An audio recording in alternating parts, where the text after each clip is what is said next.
पहला वैज्ञानिक वर्गीकरण देने का श्रेय जो है किसी को जाता है तो वो हमारे एरिस्टोल साहब को जाता है। रॉबर्ट हुक ने सबसे पहला सेल को यूज किया था, डिस्कवर्ड किया था सेल को। जो हमारे पास जीवों का वर्गीकरण वाला चैप्टर, ये 3 चैप्टर से सबसे ज्यादा साइंटिस्ट आते हैं और फिर थोड़ा मेंडल साहब और थोड़ा बायोटेक वाले। फिर दूसरे ग्रेट साइंटिस्ट है थॉमस एंड मॉर्गन, इन्होंने दिया था वंशागति का गुणसूत्रीय सिद्धांत का। बाद है हमारे पास बीटल एंड टाटम, इन्होंने 1 एंजाइम 1 जीन। 2-3 मतलब और साइंटिस्ट आप इनके बारे में देख सकते हैं। जैसे अगर आप इसमें देखेंगे, hi everyone, welcome to Physics Wallah. I am Yogesh Shukla, your biology educator. Start करेंगे आज का सेशन और आज के सेशन में हम बात करने वाले हैं पूरी एनसीईआरटी के मोस्ट इंपॉर्टेंट साइंटिस्ट और उनके एक्सपेरिमेंट। ठीक है, देखो पूरी बायोलॉजी में, पूरे नीट के क्वेश्चन में एक क्वेश्चन हो, चाहे वो मैच दी फॉलोइंग का क्वेश्चन हो या फिर किसी भी चीज का हो, एक क्वेश्चन पे साइंटिस्ट बेस्ड कॉन्सेप्ट जरूर आता है। पक्का डैम श्योर आना ही आना है, चाहे वो किसी भी टॉपिक से आए।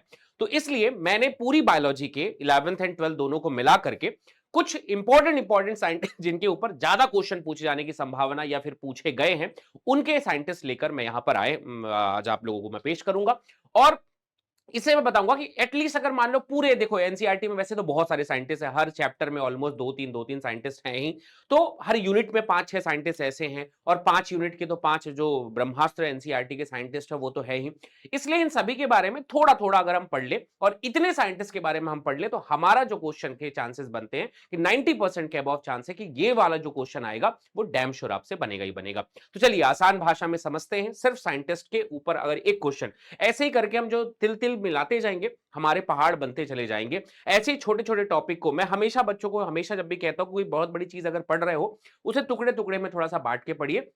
आपको पढ़ने में भी आसानी हो जाएगी और आप एक अलग से तरीके से एक अनुभव करेंगे कि आपको चीजें याद भी हो रही हैं।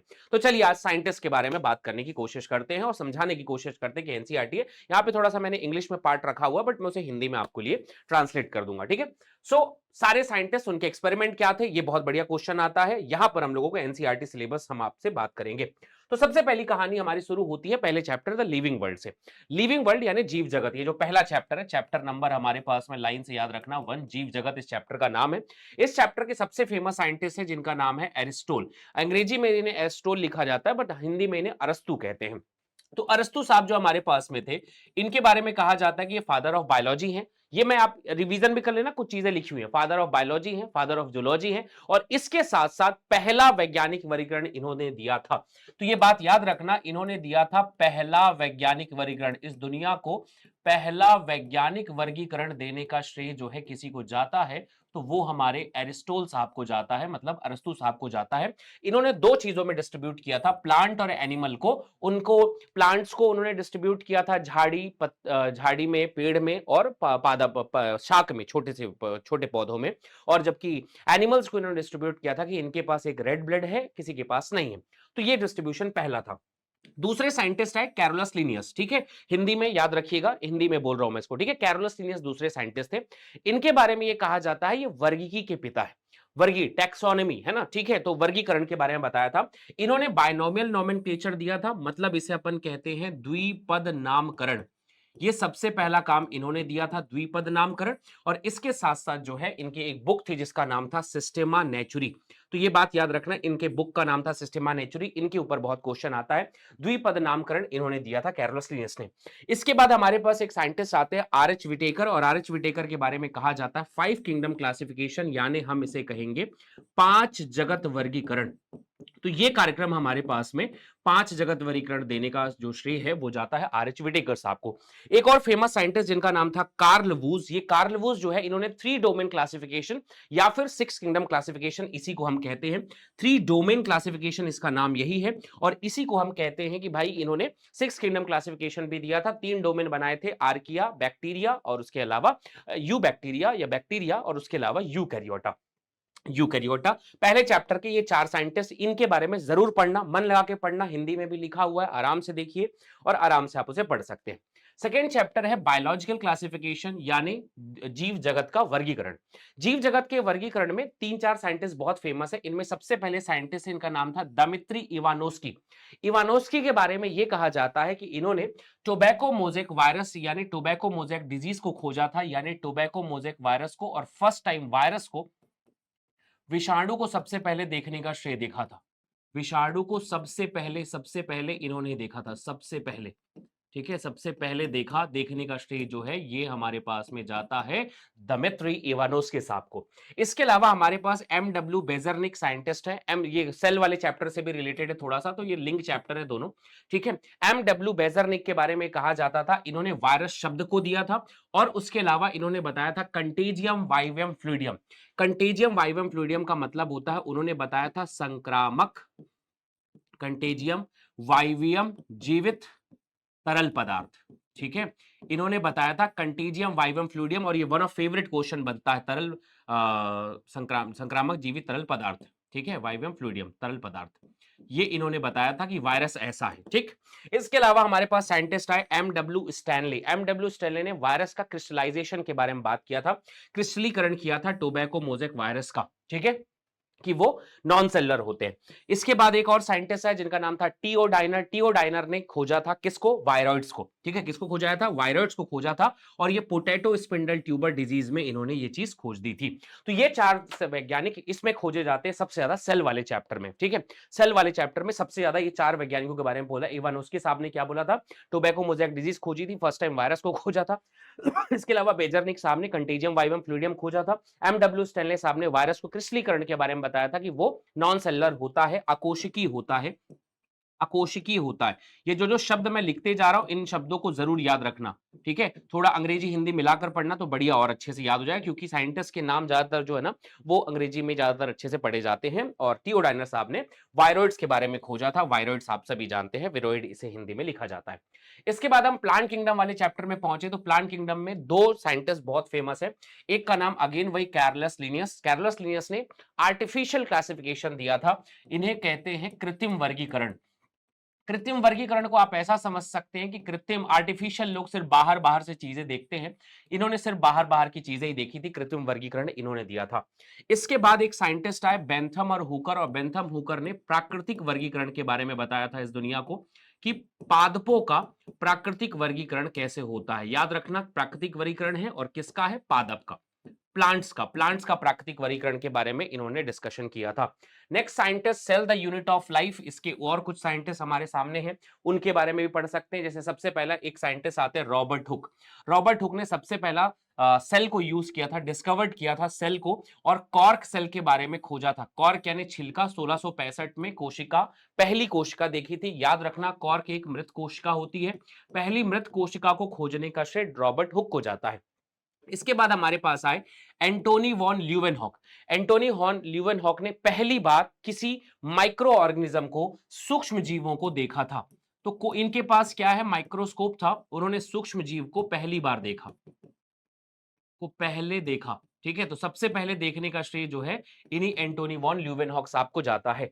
इसके बाद हमारे पास रॉबर्ट ब्राउन है। यू ऑल नो, न्यूक्लियस यानी केंद्रक की खोज की थी, प्लांट सेल में खोजा था, ये भी याद रखना। केंद्रक खोजा, क्या खोजा बेटा जी? केंद्रक खोजा था, और किस में खोजा था? प्लांट्स में खोजा था इन्होंने। ठीक, इसके बाद हमारे पास साइंटिस्ट आए स्लीडन एंड स्वान। ये भी बहुत फेमस साइंटिस्ट है, इनके ईयर भी बहुत पूछे जाते हैं कि 1838, 1839। स्लीडन स्वान ये ब्रिटिश साइंटिस्ट, दोनों जर्मन साइंटिस्ट, ऐसा करके भी बड़ा क्वेश्चन बढ़िया आता है।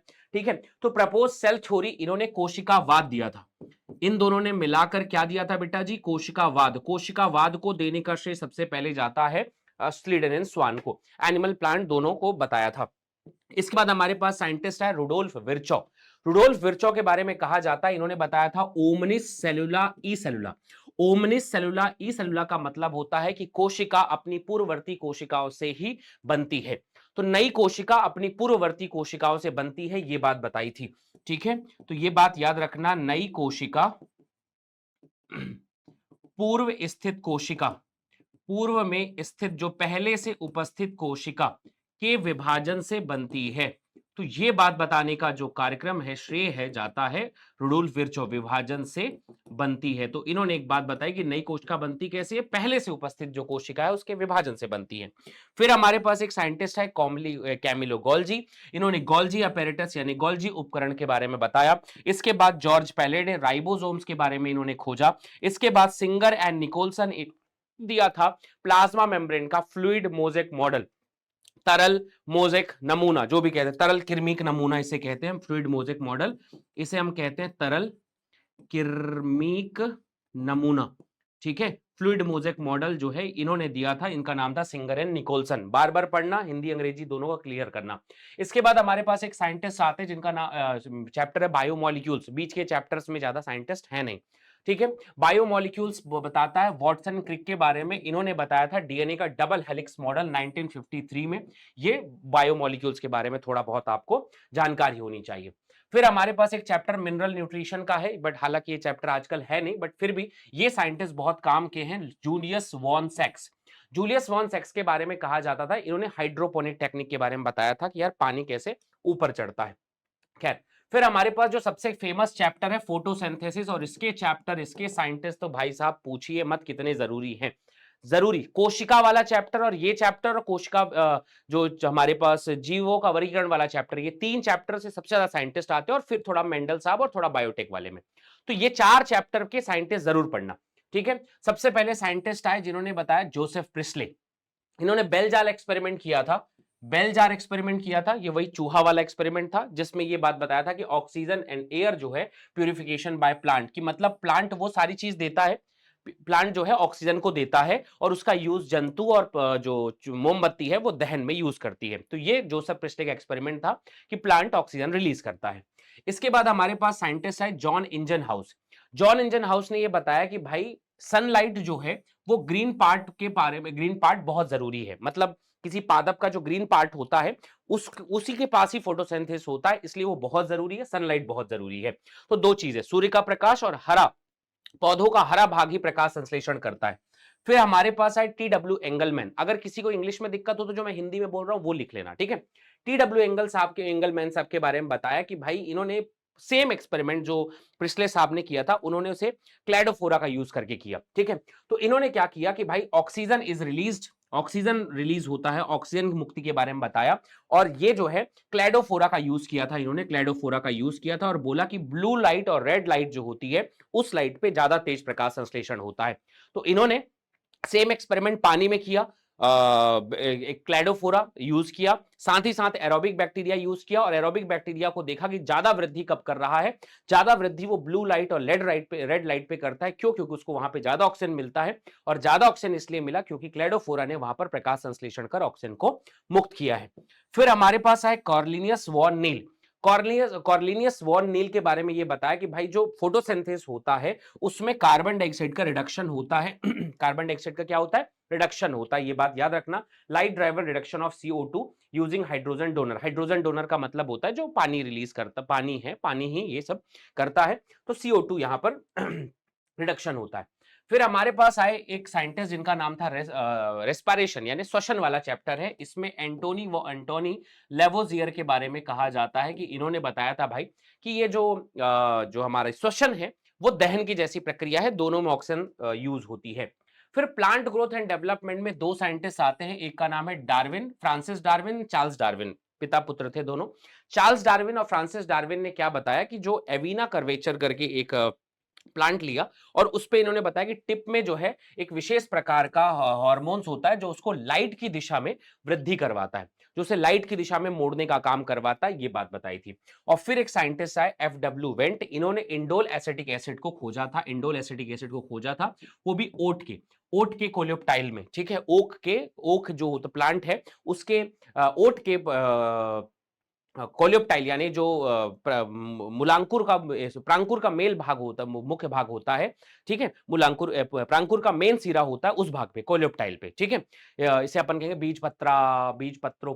बीजपत्रोपारिक के ऊपर वाले भाग से यहां पर ये चीज खोजी थी इन्होंने। इसके बाद जेनेटिक्स एंड एवोल्यूशन के कुछ साइंटिस्ट यहां पर बहुत जरूरी है, ये फेवरेट चैप्टर हो सकता है ये। सबसे पहले ग्रेगर जॉन मेंडल, मेंडल ने आनुवंशिकी के नियम दिए थे, ठीक है। पी प्लांट का यूज किया था, गार्डन पी यानी उद्यान मटर का यूज किया था, ये बात याद रखना। और आनुवंशिकता के नियम थे, फादर ऑफ जेनेटिक्स इन्हें कहा जाता है। फिर दूसरे ग्रेट साइंटिस्ट है थॉमस हेंट मॉर्गन, इन्होंने दिया था वंशागतिकी का गुणसूत्रीय सिद्धांत का परीक्षण मतलब सिद्ध कर दिया था।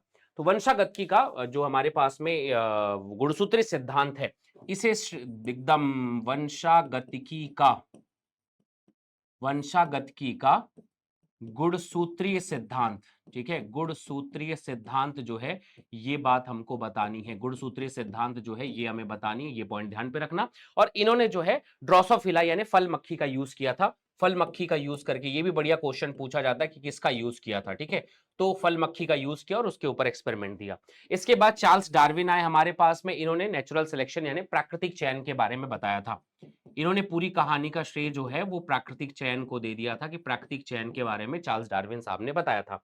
फिर आए हमारे पास में वैलेस करके एक साइंटिस्ट थे, इन्होंने नेचुरल सिलेक्शन को ही को थ्योरी मिलाकर इन्होंने दिया था, को डिस्कवर्ड जो है नेचुरल सिलेक्शन। अगर कभी कोई पूछे कि नेचुरल सिलेक्शन किसने दिया, तो चार्ल्स डार्विन, वैलेस साहब भी इसमें थे, माल्थस भी थे, बट वैलेस का ज्यादा रोल है। Hugo de Vries one of favourite scientist है इनके, इनके बारे में कहा जाता है कि भाई ये म्यूटेशन थ्योरी ऑफ एवोल्यूशन, जिसे हम कहते हैं saltation, saltation, single step large mutation कहते हैं जिसको, वो इन्होंने बताया था, ठीक है। इसके अलावा हमारे पास फ्रैंकलिन करके साइंटिस्ट थे, इन्होंने एक्सरे विवर्तन विधि द्वारा डीएनए की संरचना के बारे में बताया था। तो इन्होंने बताया था बेटा जी एक्सरे विवर्तन, एक्सरे विवर्तन विधि द्वारा, विधि से डीएनए की इमेज बनाई, डीएनए की इमेज बनाई थी, कि भाई मैं तुम्हें बताता हूं ये कैसे होता, और ये जो है ये मतलब क्या बोल सकते हैं, रेडियोग्राफी का यूज करके इन्होंने बताया था।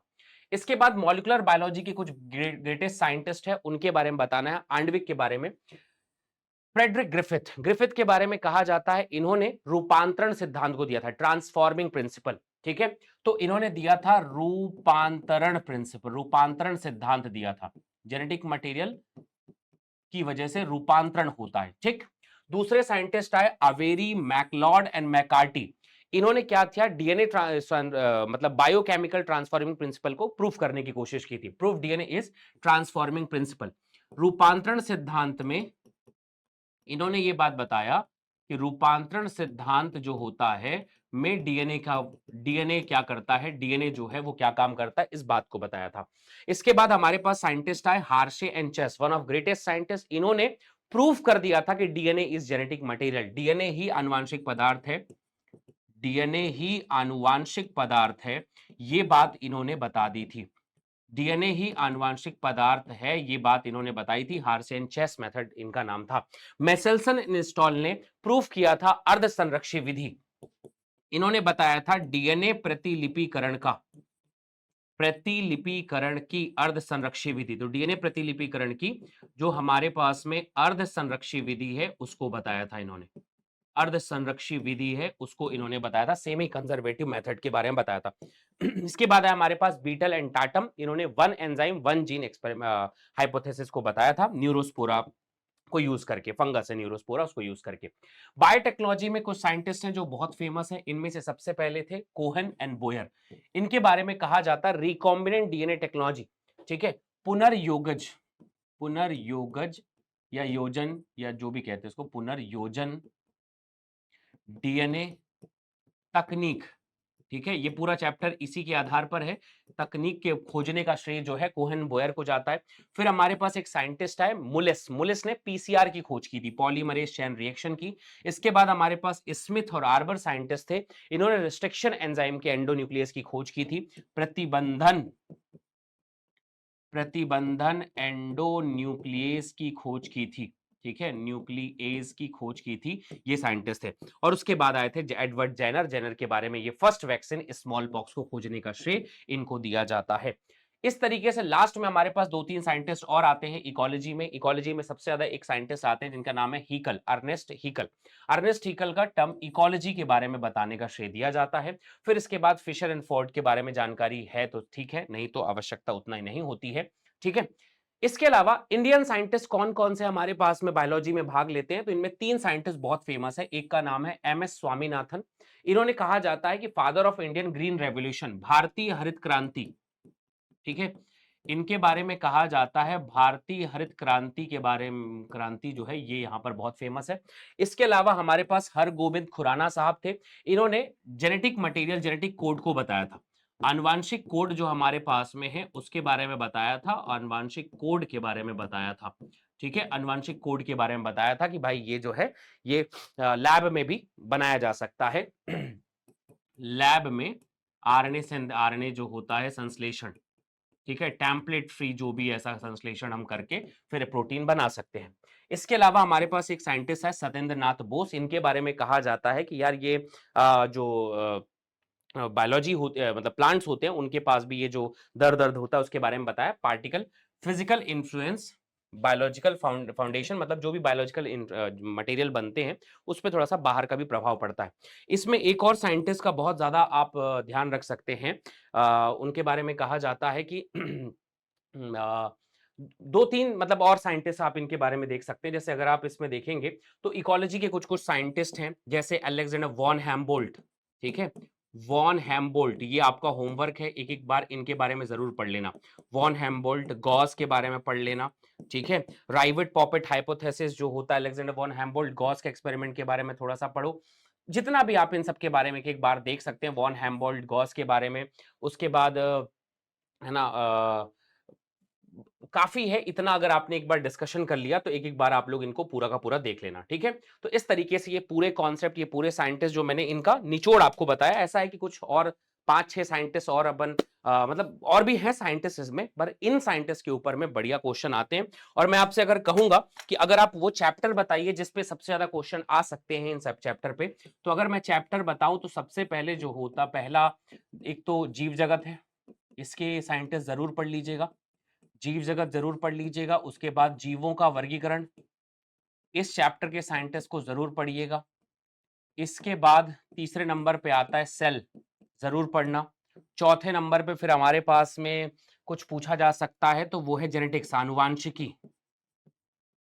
आनुवांशिकी, ये वाली चैप्टर जो होता है इनके बहुत क्वेश्चन पूछे जाएंगे।